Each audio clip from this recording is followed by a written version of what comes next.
Assalamualaikum warahmatullahi wabarakatuh. Jumpa lagi dengan Bang Haji Handra 28 Desember 2025 Ahad.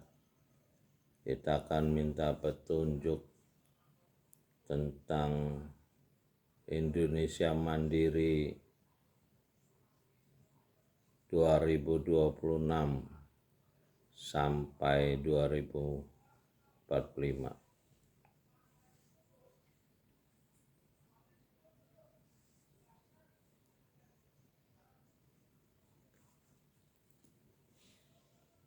Arat Guru. Saya akan bacakan juz 13 surat 13 ayat 5 sampai 14. A'udzu billahi minasyaitonir rajim. Bismillahirrahmanirrahim.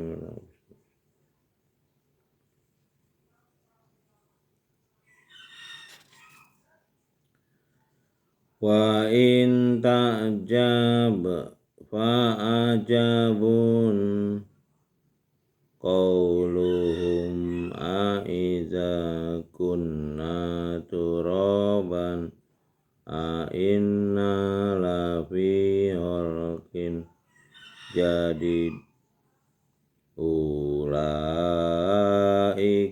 allazina kafaru bi rabbihim wa ulaikal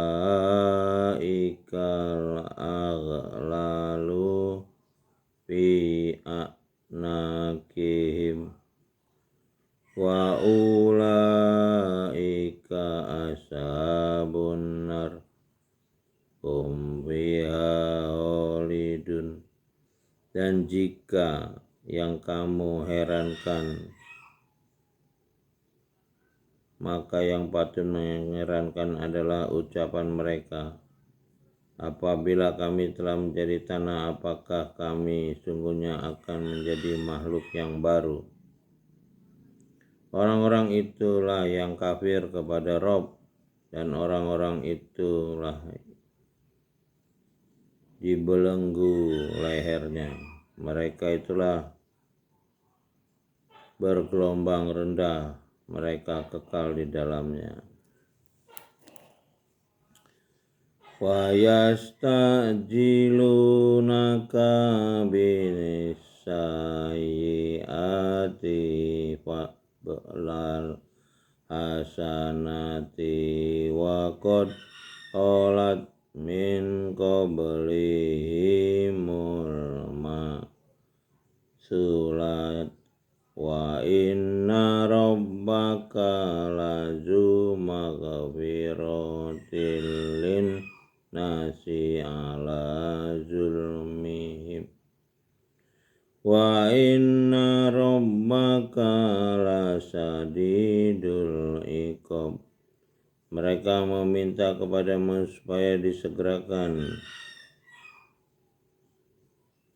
sebelum kebaikan, padahal telah terjadi bermacam-macam contoh penderitaan sebelum mereka. Sesungguhnya Rob benar-benar mempunyai ampunan yang bagi manusia sekalipun mereka zalim. Sungguhnya Rob benar-benar sangat keras siksanya, penderitaan. Jadi ini cerita tentang terjemahan nih, tentang orang-orang yang durhaka menentang ayat-ayat petunjuk yang diterima para nabi. Dan sudah banyak contoh penderitaan umat-umat yang menentang ayat yang dibawa para utusan. Nah, tapi pencipta itu tetap aja mengajak, memperingatkan manusia yang zolim agar berhenti kezolimannya. Jadi bukan diampuni sebetulnya, diingatkan untuk tidak terus zolim gitu loh. Ini bahasa yang ada ini bahasa pengampunan, padahal sebetulnya bahasa peringatan untuk menghentikan kezoliman. Lalu dikasih tahu, Rob keras siksanya. Ya udah dicontohkan ke umat-umat sebelumnya yang dihancurkan. Wa yaqulul ladzina kafaru laula unzila alaihi ayatum mir rabbi innama anta munzir wa likulli qaumin had. Orang-orang yang kafir ini tidak percaya pada ayat, berkata, mengapa tidak diturunkan kepadanya satu ayat dari Rob? Unzila alaihi ayat. Nah, ini ayat kan, bukan tanda. Ini kadang di sini buka kurung Muhammad, seolah-olah dialog ini dengan Muhammad, padahal bukan. Dialog ini dialog antara orang kafir dengan utusan, karena nggak ada Muhammadnya. Kalau ada Muhammad tertulis di ayat nih. Ini kadang tambahan-tambahan gini yang membuat seolah-olah kitab ini milik Nabi Muhammad. Bukan, ini ayat untuk khalifah. Ketika diterima khalifah pertama Adam alaihissalam, makanya disusun oleh 4 khalifah setelah Nabi penutup Muhammad SAW. Nah ini kalau kita nggak membaca kitab ini nggak tahu ada skenario penciptaan dan pemberian kitab ini. Makanya ini diawali dengan kitab Alif Lam Mim Zalikal Kitabul La Raiba Fihi Hudalil Muttaqin. Lalu dimulai dengan Alhamdulillahirabbil alamin. Rob ditutup dengan A'udzubirabbin nas. Dan di pertama turun ya Iqra bismi Rob. Jadi kalau nggak tahu kitab ini nggak akan tahu sama Rob, tidak akan kenal. Karena penyimpangan yang di masyarakat itu memang bukan penyimpangan, memang dianggap masyarakat kita ini nggak tahu kitab. Makanya seperti Nabi Sulaiman memberikan Bismillahirrahmanirrahim kepada Ratu Balkis. Para penceramah itu memang tidak mengajak membaca kitab bareng. Mereka buat cerita, namanya ceramah itu cerita. Nah cerita-cerita ini dikembangkan sejak orang Eropa menguasai umat Islam. Puncaknya adalah penentuan jam di London untuk mengatur sholatnya orang Islam 5 waktu itu. Dan kitab ini makin terlupakan dengan pembuatan kitab-kitab hadis yang 6 juta. Ada kitab sholat aja lebih tebal dari kitab Quran nih, belum kitab fikih, belum kitab ulama. Yang itulah yang dipelajari para orientalis. Makanya orang yang belajar Islam ini sekarang ya kayak orang Eropa belajar Islam, orientalis. Nah hari ini ilmu pengetahuan berbicara lain, pembuktian secara sains. Nah banyak umat-umat manusia yang masuk mengakui kebenaran kitab ini dengan sains. Sementara umat-umat Islam tradisional keturunan itu tetap percaya sama cerita-cerita ulamanya yang berupa dogma-dogma, amalan-amalan yang puncaknya nanti adalah amalan jin ifrit di dalam kisah Nabi Sulaiman.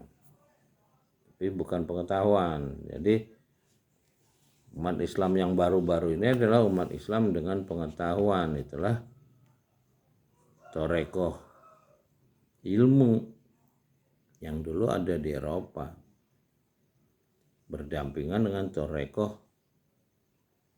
mistik. Jadi torekoh sains dan nah ini yang dipisahkan. Nah kita punya B.J. Habibie yang menyatukan torekoh sains dan torekoh mistik. Jadi kalau burung terbang itu harus 2 sayapnya. ada sains, ada mistik. Nah, malaikat di sini digambarkan punya 3 sayap. Nah, ini ada sayap satu lagi, sayap ihsan. Makanya ihsan itu adalah orang-orang yang mendapat hikmah. Di ayat kelima, alamal insan malam ya'lam. Insan ini orang-orang yang sudah dia belajar dengan kitab, itulah alazi alamal bil kolam, yang belajar dengan tulisan, dia akan menjadi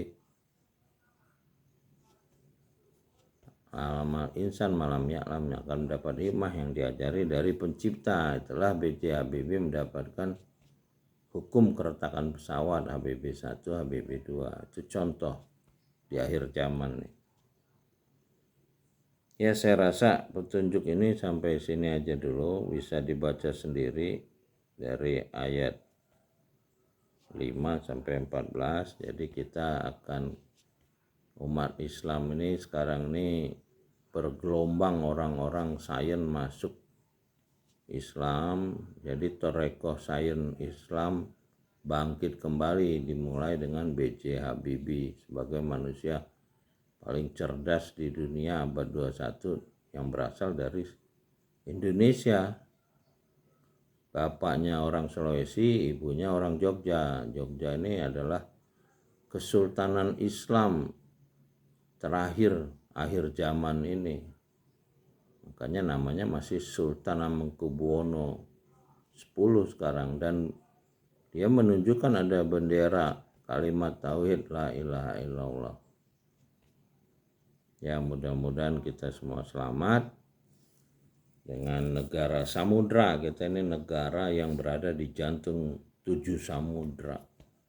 Inilah yang sekarang dikhawatirkan oleh dunia, bangkitnya Indonesia. Makanya kita akan mengembalikan napak tilas kepada Nabi penutup Muhammad SAW dengan revolusi jujur dulu. Kalau kita udah jujur, lalu kita akan menjauhkan diri dari maksiat selama 5 tahun.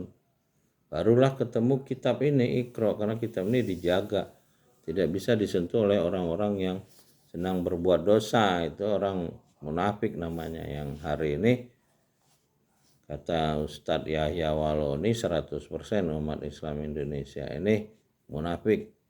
Itu kata orang mu'alaf, orang yang belajar agama sekian tahun sampai dia ketemu kitab ini. Dan banyak orang seperti beliau hari ini setelah beliau wafat. Seluruh dunia berbondong-bondong orang mempelajari kitab ini dengan ilmu pengetahuan, bukan dengan dogma. Jadi kalau ceramah-ceramah ulama kita ini nggak laku. Mereka bisa membaca kitab ini langsung, dan dengan zaman internet ini. Ya, kita beruntung bahwa negara Indonesia ini ASEAN dan Asia Tengah, sekarang juga di Lesan ada kebangkitan umat di Cina. Mudah-mudahan Bani Tamin yang dibilang akhir zaman ini bisa mengembalikan manusia kepada fungsinya sebagai pemelihara alam semesta. Salam dari Bang Haji Handra. Terima kasih. Alhamdulillahirrabbilalamin. Salamun qalam ya Rabbil Rahim. Sampai jumpa lagi.